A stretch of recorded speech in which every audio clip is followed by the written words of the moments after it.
నిర్మాకాండంలో లూకాసు వార్త 12:30 మనం కొన్ని విషయాలు చదువుకోవాలి. ప్రత్యక్ష గుడారం అనేది చాలా గంభీరమైన విషయం అని దాన్ని మనం ధ్యానం చేస్తూ వస్తున్నాం. ప్రత్యక్ష గుడారం నిర్మించమని చెప్పినవాడు దేవుడే. నేను వారిని నిరీక్షించినట్లు వారు నాకు ప్రత్యక్ష గుడారం మందిరం నిర్మించమని దేవుడు చెప్పాడు. తన ప్రజల మధ్య నివాసం చేయడం కొరకే ఆయన పరిశుద్ధ స్థలం నిర్మించమన్నాడు. పరిశుద్ధ స్థలం, మందిరం, సాక్షి గుడారం, ప్రత్యక్ష గుడారం, యెహోవా గుడారం, యెహోవా మందిరం, ఇవన్నీ ఒకే భావాన్ని ఒకే అర్థాన్ని చూపిస్తున్నాయని మనం మొట్టమొదటిసారి మనం విన్నాం.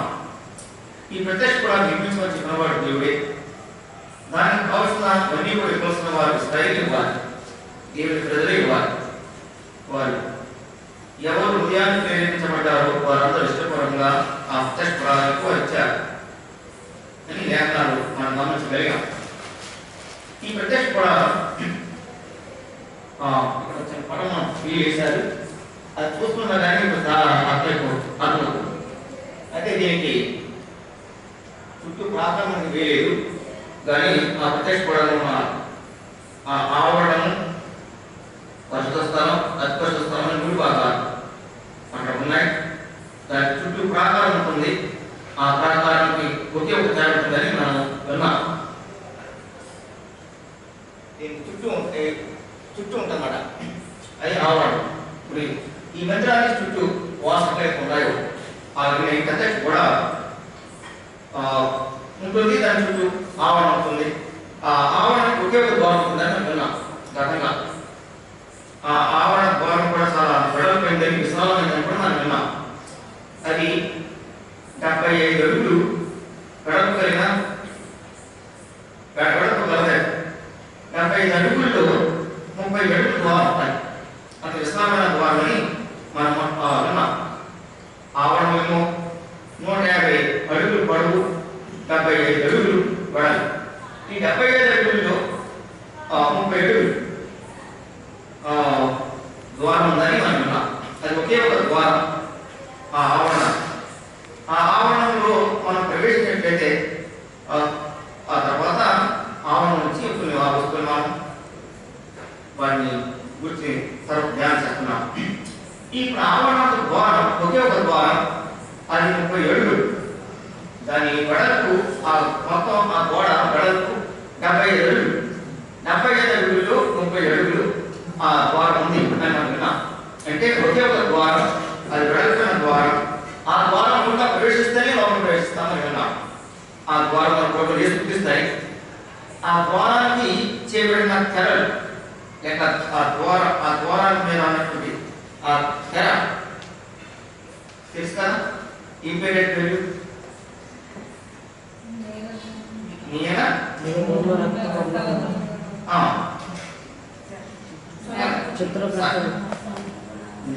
ధూమ రక్త వర్ణముల వేడిన సమానాలతో చేయబడిన చిత్రకారులుగా చేయవలెను. నీల ధూమ రక్త వర్ణముల వేడిన సమానాలతో చేయబడిన చిత్రకారులుగా చేయాలి. అదే అంతా చెప్తే ఏదో కొంచెం మారిస్తే నీల పూర్తి చేసుకుంటారు. నీల ధూమ రక్తమైన వేడిన సమానాలతో చేయబడిన చిత్రకారులుగా చేయాలి. చిత్రకాంతం అంటే ఎంబ్రాయిడరీ సరే, దాన్ని చూడగా అందంగా ఉంటుందని లేఖనాలు మనం గమనించగలిగాం. నీల ధూమ రక్తవర్ణములు వీళ్ళ సమానాల చిత్రకారు పని ఆ మాట మనం గమనించగలిగాం. ప్రత్యక్ష గుడారంలో ఆ రంగులు మా నీల ధూమ రక్తవర్ణం కలిగిన వీళ్ళ సమానాలతో చేయబడిన చిత్రకారు అనే మాటలో నీళ్ళ కానీ పైన వచ్చేదని, అది ఆకాశమని మన ప్రభు పైన వచ్చిన వాడని. ధూమ వర్ణం అనేది పూర్వకాలంలో రాజులు తన బట్టలు కల్పించేవారి. ఉదాహరణ కన్నా ధూమ్రవర్ణం ఒకే అని విన్నాం. తేలిన సన్ననాతో చేయబడిన చిత్రకారం అంటే సన్ననార తెలుగుని చూపిస్తుంది. అనగా మన ప్రభు పరిశుద్ధులే. తర్వాత సన్ననార అనేది ఇక దాంట్లో ఏ విధమైన గరువు ఉండదు, అంటే దీనత్వాన్ని చూపిస్తుంది. రక్తవర్ణం అనేది మన ప్రభు యేసుక్రీస్తు మనతోటి బలిగా చేయబడ్డాడని మనం విన్నాం. నీల ధూమ రక్తం వీళ్ళ సన్నతో చేయబడిన చిత్రకారు అనే భాగంలో మనం వినగలిగాం. దాని చుట్టూ ఇప్పుడు ప్రత్యక్ష గుడాలని ఆ గుడారం చేసినప్పుడు అనగా చేసినప్పుడు దాని పలకలు చేశారు. ఆ పలక దేంతో చేశారు? తుమ్మకరతో చేశారు. తుమ్మకరతో చేసి దానికి ఏం పొందించారు? బంగారు పొందించారు. దాని చుట్టూ బంగారు అంటే తుమ్మకర ఏమాత్రం కనిపించేది కాదు. ప్రత్యక్ష గుడారంలో ఉపయోగించుకున్న పలకలు అనగా ఈ లోపల ఉన్న ఇప్పుడు దీని చుట్టూ ప్రాకారం ఉంది. ఈ మధ్య ఎట్లయితే ఉందో అట్లనే ఉత్తరం, దక్షిణం, పడవ ఈ మూడు దిక్కులు కూడా ప్రత్యక్ష గుడారానికి పలకలు చేశారు. ఆ పలకలు తుమ్మకరతో చేయబడిన పలకలని, అవి విలువ పలకలని మనం విన్నాం. తుమ్మకరతో చేసి దాన్ని ఏం చేస్తే మేపి బంగారాన్ని గుర్తించారు. అంటే తుమ్మకర కనిపించేది కాదు. ఆ తుమ్మకర ఆ బంగారం అనేది మన ప్రభు యేసుక్రీస్తుగా చూసిన అదే సమయంలో అది విశ్వాసం కూడా చూసినవి మనం విన్నాం. తుమ్మకరతో చేయబడిన ఆ పలకలు తుమ్మకరతో చేయబడి మేపి బంగారాన్ని గుర్తించబడినట్లే కానీ తుమ్మ చెట్టు నరకబడి ఆ పెంట మీద పెరిగిన చెట్టు అది పుట్టిన చెట్టు పెంట మీద పుట్టి పెంట మీద పెరిగి లేక అరణ్యంలో పుట్టి అరణ్యంలో పెరిగిన చెట్టు అది నరకబడింది, అది చెక్కబడింది. చెక్కబడి దాన్ని మేపి బంగారం బిగించే దేవుని మందిరాల్లో ప్రత్యక్ష గుడారం ఉన్నదని మనం విన్నాం. అలాగే విశ్వాస జీవితంలో మనం కూడా నరకబడి చెక్కబడి కదని ఇది ఉంది డయాస్ మొదలుపడింది. ఇది ఒకప్పుడు చెట్టు ఇది కూడా దాన్ని ఏం చేస్తారు? నరకాలు, కొద్దిగా చెక్కాలు, దాన్ని చిత్రి పెట్టి పెటగిలో వచ్చింది. అలాగే విశ్వాస జీవితంలో కూడా నమ్మిన దేవుని పిల్లలు మన జీవితాలలో ఇప్పుడు దీనికి పైలో గంటగా కనిపిస్తుందో ఆ తుమ్మకర పూర్తిగా తరగబడి చెక్కబడి దాని అదంతా చిత్రి చేయబడి బంగారు పొరుగుపడినట్లే కానీ దేవుని పిల్లలమైన మనము మన జీవితాలలో మనకున్న పాప బలహీనతలు, అవిధేయతలు, లోక సంబంధాలు అయిపోయాయి. అవి నరకబడి చెప్పబడాలి. శరీర స్వభావం ఏమాత్రం కూడా మనలో ఉండకూడదని మనం విన్నాం.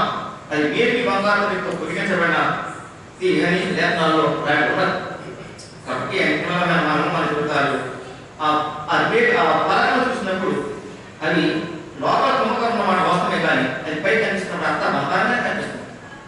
బంగారంతో పొదిగించబడ్డాయి. ఇప్పుడు ఆ పలకలు స్థిరంగా ఉన్నారంటే 5 అడ్డకాలు వేయడం జరిగింది. మొత్తం 3 టన్నులు కూడా 5 అడ్డకాలు వేస్తారు అని మనం విన్నాం. నడి అడ్డకాల ఈ చివరన శివరాలు ఉండాలని కూడా మనం విన్నాం. 5 అడ్డకాలు అంటే పలకలు పడకుండా అవి ఒకే విధంగా ఉన్నట్లుగా అవి ఎటు పాల్గొన్నారు స్థిరంగా ఉన్నప్పటికే 4 అడ్డకాలు వేసి 5 అడ్డకాలు శివరాలు శివరాలు నడి అడ్డకాల ఈ శివరాలు శివరాలు తెలుసుకుంటారని మనం విన్నాం. అంటే విశ్వాస జీవితంలో స్థిరంగా ఉండాలంటే ఆ 4 అడ్డకాలు అపోస్తలుగా రేటు రాశాడు కదా. అపోస్తల బోధ ఎందును, సహవాసం అందును, రొట్టె విషయం ఎందును, ప్రార్థన ఎందును ఎడతెక్క ఉండి అనిపిస్తున్నా పరిశుద్ధాత్మ ద్వారానే ఆ కార్యం జరగాలని మనం విన్నాం. కాబట్టి ఆ పలకలు ఆ పాఠం మనం విన్నాం. ఇప్పుడు ప్రత్యక్ష 3 భాగాలు ఉన్నాయి. ఆవరణమని ప్రత్యక్ష గుడారం, పరిశుద్ధ స్థలం, అధిపరిశుద్ధ స్థలం. ఇప్పుడు ఆవరణం 2 రోజులు ఉన్నాయి కదా. ఆ 2 రోజులు ఏంటి? బలిపీఠము, తర్వాత గంగాడు. బలిపీఠం అనేది మనం ప్రభు యేసుక్రీస్తు మాత్రమే బలిపీఠం వాడని మనం విన్నాం. ఆ బలిపీఠాన్ని తుమ్మకరతో చేయబడిన దాన్ని ఇత్తడి బిగించారు. అంత ఇత్తడే దానికి కనిపించేది. దాని కొరకు ఉపయోగించిన వస్తువులన్నీ కూడా గిన్నె కానీ, గడ్డె కానీ, కుండల కానీ, పాత్రలు కానీ అన్ని ఇక్కడితో చేయాలని లేఖనాల్లో మనం గమనించాం. ప్రత్యక్ష గుడారం ఉపయోగించిన ఇత్తడి, వెండి, బంగారం ఆ 3 వస్తువులు ఉపయోగించారు. ఇత్తడి, వెండి, బంగారం. ఇత్తడి అనేది ఏం చూస్తుంది? మన ప్రభుత్వం తీర్పు ఇస్తుంది. ఇత్తడి అనే మాట కనిపించిన తీర్పు ఇస్తుంది. మన ప్రభుత్వం యేసుక్రీస్తు తుమ్మకర కోరికలో ఆయన దీనుడై వచ్చాడు. తృణీకరింపబడిన వాడిగా, ఎదిగిలేని వాడిగా, నిరాకరించబడిన వాడిగా కనిపిస్తున్నాడు. కానీ ఆయన అన్యాయానికి పొందినవాడే ఆయన కొనుక్కోబడ్డాడని లేఖనాలు మనం గమనించగలిగాం. ఆ రోజు వెండి అనేది విమోచన చూపిస్తుంది. వెండి బంగారం చేతితో విమోచింపబడలేదు. కానీ ఒక పూర్వకాలం అనగా వ్యక్తుల్ని అమ్మేటప్పుడు వాడు కొనుక్కునేటప్పుడు వెండితో కొనుక్కునేవారు. మరి యేసుప్రభు కూడా 30 ఇంటి నాలుగు కమ్మేశారు కదా, వీటిని ఆ కొండాలి లేక అమ్మడాలి అంటే విడుదల చూపిస్తున్నాడు. కాబట్టి ఇతడు అనేది తీర్పు చూపిస్తుంది, వీటి అనేది విమోచన చూపిస్తుంది, దాకారం అనేది దైవత్వం చూపిస్తుందని మనం రకంగా విన్నాం. కాబట్టి ఇతరులతో చేయడం ఆ బలిపీఠం మన ప్రభు యేసుక్రీస్తుగా చూసిగా ఉంటుంది. మన కొరకే బలిపీఠం అవ్వాలి, బలి ఇవ్వడం ఆయనే. ఆ బలిపీఠం అర్పించే అర్పణలు అది ఏ బలి అయినా కానీ, దహన బలి కానీ, నైవేద్య బలి కానీ, సమాధాన బలి కానీ, అపరాధ పరిహార బలి కానీ, పాపరాధ ఏ బలి అయినా కానీ దాన్ని అర్పించినప్పుడు ఆ జంతువు అది గొర్రె కానీ, మేక కానీ, పౌరం కానీ ఏదైనా ఆ బలిపీఠంలో ప్రభు యేసుక్రీస్తుగా చూసిన ఉంటుంది. ఆ బలిపీఠం అర్పించే జంతువు కూడా మన ప్రభు అని మనం గత వారం జ్ఞాపకం చేస్తాం. బలిపీఠం దాటి వెంటనే ఉన్నది ఆవరణలో గంగాళం ఉన్నది. ఆ గంగాళాన్ని ఎట్లా చేశారంటే అది కూడా ప్రభుత్వం చేయబడింది, దానికి కొలతనేమి లేవు. ఆ గంగాళాన్ని కూడా కొలతనేమి లేకుండా కేవలం అది కూడా ఇత్తడి గంగాళం అని రాయబడి ఉన్నది. ఒక మాట ఉండండి, నిర్గమకాండం 38వ అధ్యాయం 38 చూడండి. అతడు ప్రత్యక్షపు గుడారం యొక్క ద్వారమున సేవింపు వచ్చిన సేవకురాండ్ర అద్దములతో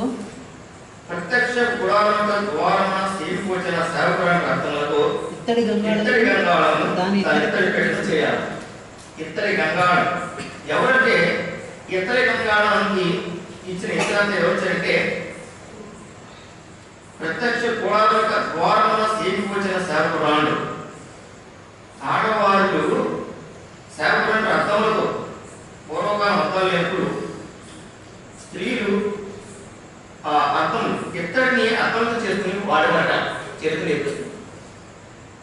పూర్వకాలం ఈ అర్థాలు కనిపెట్టి పూర్వం, మన వాడే అర్థం కనిపెట్టి పూర్వం స్త్రీలు వారి కొరకే ఆ ఇత్తడిని అనగా బాగా పలసగా చేసుకుని ఆ అర్థాలను వాడేవాడిని చరిత్ర నేర్పిస్తుంది. ఇప్పుడు ఆ స్త్రీలు ఏం చేస్తారంటే ఇత్తడి గంగాలు చేయమన్నారు కాబట్టి అక్కడ వస్తున్న వారిలో కూడా ప్రత్యక్ష గుడారంలో ద్వారంలో సేవకుడానికి వచ్చిన సోదరులు, ఆ సోదరులందరూ కూడా తమ అర్థములను తీసుకొచ్చి ఆ అర్థముల చేత ఇతర గంగాలను ఏర్పాటు చేశారని లేఖనాలు నేర్పిస్తుంది. ఏమన్నాడు? ప్రత్యక్ష గుడారంలో ద్వారం సేవకు వచ్చిన సేవకురాళ్ళు. ఇశ్రాయేలు అందరూ ఇచ్చింది కదా, ఇశ్రాయేలు అందరూ ఇచ్చినవి వేరే వేరే ఉన్నాయి. కానీ ఇప్పుడు ఇతర గంగాలను దగ్గరకు వచ్చినప్పటికీ కేవలం స్త్రీలు వారి సమర్పణ, వారి భక్తి జీవితం, వారి ఆత్మీయ జీవితం మాకు అర్థమవుతుంది. ప్రత్యక్ష గుడారం ద్వారం సేవకు వచ్చిన సేవకురాండ్ర అర్థములతో ఇత్తడి గంగాలను దాని ఇద్దరు పెట్టడం చేశాను. అంటే ఆనాడు ఇశ్రాయేలు యొక్క స్త్రీలు వాడు చురుకైన వారి లేఖనాలు భావిస్తున్నా వారి సమర్పణ కలిగిన వారిని లేఖనాలు నేర్పిస్తున్నారు. వారు ప్రత్యేకంగా ఒక ఇత్తడి గంగాలు చేయడానికి వారు కేవలం స్త్రీలే అది కూరుకొని తమ అర్థములన్నీ తీసుకొచ్చి వారు ఏగా దాంతో వారి ఇత్తడి గంగాలను చేసిన లేఖనాల్లో మనం గమనిస్తున్నాం. ఇత్తడి గంగాళం చేసినట్టుగా లేఖనాల్లో మనం గమనిస్తున్నాం. కాబట్టి ఇత్తడి గంగాళం దేని కొరకంటే ఆనాడు దేవుని ప్రజలు అనగా ప్రత్యక్ష గుడారంలో పనిచేస్తుండగా ఆ ఇత్తడి గంగాళం ద్వారా వారు ప్రత్యక్ష గుడారాన్ని గంగాళం వారు తయారు చేస్తారు. దేని కొరకంటే దేవుని ప్రజలు ఆనాడు ఇశ్రాయేలు సేవ చేసేవారు పరిశుద్ధ స్థానంలోకి వెళ్ళకపోవడం, ఆ బలిపీఠంతో బయలుదేరిస్తున్నారు. గంగాళానికి వచ్చి వారు పెట్టుకుని వెళ్ళాలని మనం విన్నాం. ఒక మాట చూస్తారా? 30వ అధ్యాయం 30:17 చూడండి. 30:17 మరియు యెహోవా మోషేతో ఇట్లనెను, కడుగు కొనుటకు నీవు ఇత్తడితో దాన్ని ఒక గంగాళమును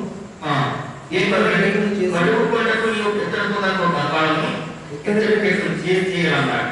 కానీ పట్టుకోవాలి. వారు ప్రత్యక్ష గుడారంలోనికి వెళ్ళినప్పుడును సేవ చేసి యెహోవాకు హోమధూపమును నర్పించుటకును బలిపీఠం వద్దకు వచ్చినప్పుడును తాము చావబడినట్లు నీళ్లతో కడుక్కొనవలెను. తాము చావబడినట్లు తమ చేతులను అది వారికి అనగా అతనికి అతని సంతతికి వారి తరతరంలో నిత్యమైన కట్టడగా ఉండదు. వారు చావగా ఉన్నట్లు తమ చేతులను తమ కాళ్ళలో కట్టుకోవాలి. బలిపీఠం దగ్గర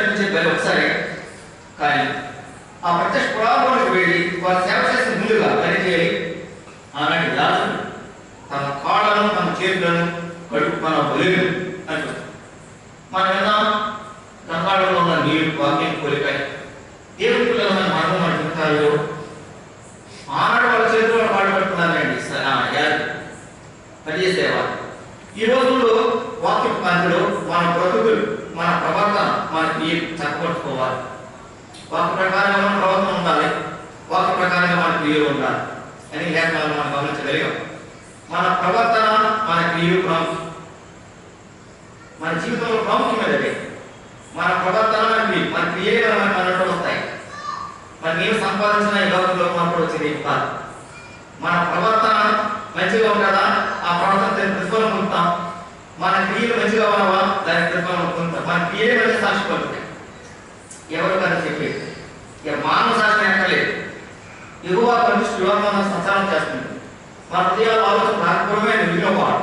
కాబట్టి అనుదినము అనుక్షణం దేవుడి వాక్యం చదువుతున్నప్పుడు మన ప్రవర్తన ఎలా ఉంటుంది, నేను చేసే పనులు ఎలా ఉంటున్నాను అని మనమే విమర్శ చేసుకోవాలి. అవే మనమే సాక్షి ఇస్తాయి. కానీ ఎవరో సాక్షి మనం తప్పలేదు, ఏ మానవ సాక్ష్యం కాదు.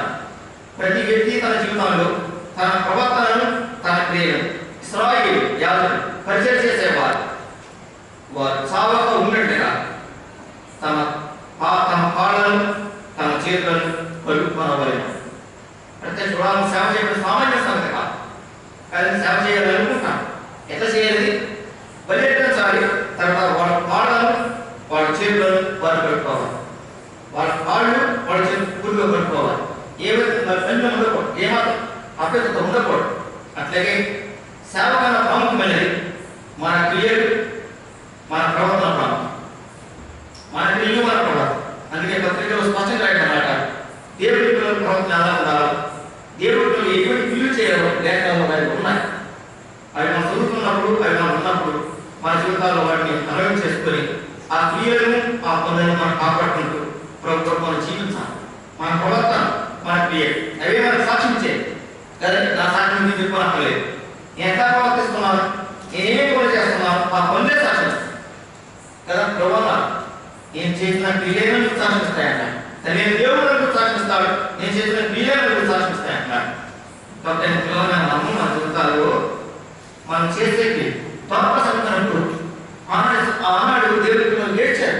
ఎందుకు ఏడ్చారు? వారి తెలియలే ఉన్నది. ఆయన చేసిన క్రియలు, ఆమె మమ్మల్ని ఆదరించారు కదా, ఆమె పుట్టిన అన్ని, ఆమె ఇచ్చిన బట్టలు అవన్నీ తీసుకొచ్చి దేవుడికి వచ్చి వాళ్ళు వినిపిస్తుంటారు. ఎందుకు ఆమె ఆశ్రయిస్తున్నాం కాదండి, ఆయన చేసిన క్రియలే అని సాధించారు. దేవుడి పిల్లలైన మన జీవితాల్లో సోదరి స్నేహితుల మన ప్రభుత్వం అక్కడ వెళ్ళాలి, పర్వతాన్ని వెళ్ళవలసిన వారు అనుకున్నాం. వారి క్రియలు వారికి వస్తాయి. ప్రభుత్వం ధనులు వారి క్రియలు వారికి వస్తాయి. మన ఆత్మ కూడా రాదు, మన డిగ్రీలో కూడా రాదు. మరి ఏమి కలిగిన కూడా వచ్చేది ఇంకా సంతుష్టమైన దైవం కలిగి ఉంటాయి. మన ప్రవర్తన, మన క్రియలు మన సాక్షి కలుగుతాయని లేకపోతే ఆ ఎదుట మన క్రియలు, మన ప్రవర్తన సరిగా ఉంటాయి. సిగ్గుపడట్లేదు పిల్లలుగా ఆనాడు బుద్ధిగా కన్యలు ఎలాగైతే ధైర్యంగా ఉన్నారు, మనకు ఆ ధైర్యంగా పవిత్ర మనం నిలబడాలి. కాబట్టి మన ప్రవర్తన, మన క్రియలు జాగ్రత్తగా కాపాడుకోవాలి. వాటిని నేర్పిస్తుంది. అంతకైనా ఉందాం ఎక్కడ మనకు తెలియదు కాదు. ఒక రోజున బయట ఏమంటారు, మన వాక్యమే మనకి మన సాక్ష్యం కలుగుతుంది. నేను చేసిన ప్రసంగాన్ని సాక్ష్యం కలుగుతుంది. దానికి ఎవరో సాక్ష్యం కలిగాయి. నువ్వు ఇట్లా బోధించా కదా, నువ్వు ఇట్లా ప్రవర్తించా కదా, అది ఎవరు సాక్ష్యం? ప్రసంగమే సాక్ష్యం. కాబట్టి ఆ బయలు ఎదిగి మరి మన ప్రభు కొరకే జీవించాలని వాక్యం జాగ్రత్త నేర్పిస్తుంది. బలిపీఠంలో బలి అది ప్రతిరోజు ఉదయం సాయంత్రం కూడా అర్పించాలి. దాని వచ్చినప్పుడు వారు కొద్దిగా తమ కాళ్ళను తమ చేతిలో వారు పట్టుకోవాలి. లేఖనాలను మనం గమనించగలిగాం. ఆవరణ మనం 2 స్థలాలు, ఆ 2 ఆవస్తుంది. మొత్తం ప్రత్యక్ష కూడా 7 వస్తువులు ఉన్నాయనుకున్నా. ఆవరణలో 2 వారు తాటి వెళ్ళగానే, వారు ఆ తలుపు తీసుకుని లోపలికి వెళ్ళగానే బలిపీఠం కనబడుతుంది. తర్వాత దాని కనబడుతుంది.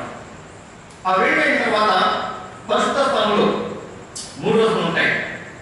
ఈ పక్షము సన్నిధి రుచుల వల్ల తూర్పువేడు, ఈ వృక్షము సన్నిధి రుచుల వల్ల తూర్పువేడు.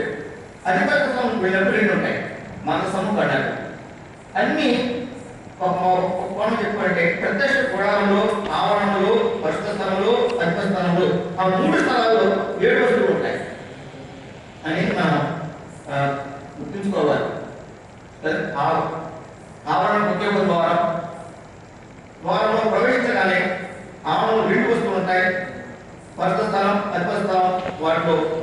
మొత్తం 5 ఉంటాయి. మొత్తం 7 వస్తువులు ఉంటాయని అవి మనం జాగ్రత్త గుర్తుంచుకోవాల్సిన వారు ఉంటున్నాం. ఇప్పుడు మనకి ఎవరైనా జాగ్రత్త చెప్పుకోగలిగిన స్థాయిలో మనం గుర్తుండాలి. బయట కూడా స్థాయి అయిపోయి చూడకూడదు. ప్రత్యక్షపడాలు ఆవరణ ఉంది, ఆవరణ 2 వస్తువులు ఉంటాయి. బలిపీఠం సంగాడు, పరిత స్థలం ఉన్నది, అధిపత స్థలం ఉంది. పరిత స్థలంలో దీపవృక్షం ఉన్నది, సన్నిధిలో బలం ఉంది, తూపు వేస్తుంది. అధిపత స్థలం ఉంది, దాంట్లో మంచస్థానం ప్రణాళిక ఉందని 7 వస్తువులు మనం గుర్తుంచుకోవాల్సిన వారు. దీపవృక్షం గురించి మనం గమనించినప్పుడు చూడండి 25:30 చూడండి. నిర్మాణ 25:30 మరియు నీవు మేలిమి బంగారుతో దీపవృక్షం చేయగలను. నెక్స్ట్ పనిగా ఇప్పుడు బలిపీఠం చేయమన్నప్పుడు సుమ్మకాలతో చేయమన్నాడు, దాని ఇద్దరు గురించమన్నాడు. దంగణం చూసినప్పుడు కేవలం దాని ఇతరులు చేశారు. ఇవి ఆవరణలో ఉన్న ఆ వస్తువు రెండు ఇద్దరిగా కావడం ఇద్దరు కలిపారు. కానీ ఫస్ట్ స్థలంలోకి వెళ్ళినప్పుడు దీపవృక్షం చేయమన్నాడు. ఆ దీపవృక్షం ఏం చేయట మేలిమి బంగారుతో దీపవృక్షం చేయవలెను. మేలిమి బంగారుతో దీపవృక్షం నైష్ఠీపనిగా ఈ దీపవృక్షము చేయవలెను. ఎట్లా చేయాలి? నైష్ఠీపనిగా ఈ దీపవృక్షం చేయవలెను. దాని ప్రాకాండమును దాని శాఖలను నసికి పనిగా చేయవలెను. దాని ప్రాకాండమును దాని శాఖలను నైష్ఠీపనిగా చేయవలెను. దాని కలసములు, దాని మొగ్గలు, దాని పువ్వులు దానితో ఏకాండమై ఉండవలెను. మేలిమి బంగారంతో చేయబడిన దీపవృక్షం. దీపవృక్షం ఒకే ఉంటుంది. దాన్ని నైసీపనిగా చేయాలన్నాడు. నైసీపని అంటే ఏదైతే బంగారం చేసినప్పుడు దాన్ని ఏం చేస్తారు? అగ్నిలో కాలుస్తారు, దాన్ని చుట్టూ మెత్తం చేస్తారు, ఎట్లా కాదు అట్లా దాన్ని మలుస్తారు. దాన్ని నైసీపనిగా ఈ దీపవృక్షం చేయవాలంటే అది కాల్చబడినది, అది చుట్టూ మెత్తం చేయబడింది. దాన్ని బంగారం పని చేసే వాళ్ళు సిద్ధంగా ఉంటాయి, స్మూత్గా ఉంటాయి, దాంట్లో చేయాలని వ్యాపారాలు అనుకుంటున్నాం. మేలిమి బంగారుతో దీపవృక్షం అంటే మనలో దైవంగా చూపిస్తుంది. నైసీపనిగా చేయబడిన దీపవృక్షం అంటే ఆయన మహిమ ప్రభావం కలిగిన వాడే. ఆయన ఏ పాపం లేదు, ఏ పాపం లేదు. కానీ ఆ బంగారం ఎక్కడైతే కాల్చబడినదో, ఎలాగైతే అది చుట్టుతో అది ఎక్కడైతే పట్టబడినదో అదంతట్లో అది నైసీపనిగా చేయబడినట్టు. కానీ యేసుక్రీస్తున్న శిలువ శ్రమలను బాధను అది నేర్పిస్తుంది, చూపిస్తుంది. నైసీపనిగా చేయబడటం అంటే మన పట్ల మన ప్రభుత్వ శ్రమలు, ఆ వేదన, ఆ అమానం, ఉల్లిఖించబడిన విధానం, ఆమానపరచబడిన విధానాన్ని నేర్పిస్తుంది. ఇప్పుడు ఆ నైసీపనిగా దాన్ని దీపవృక్షం చేయమన్నారు. దానికి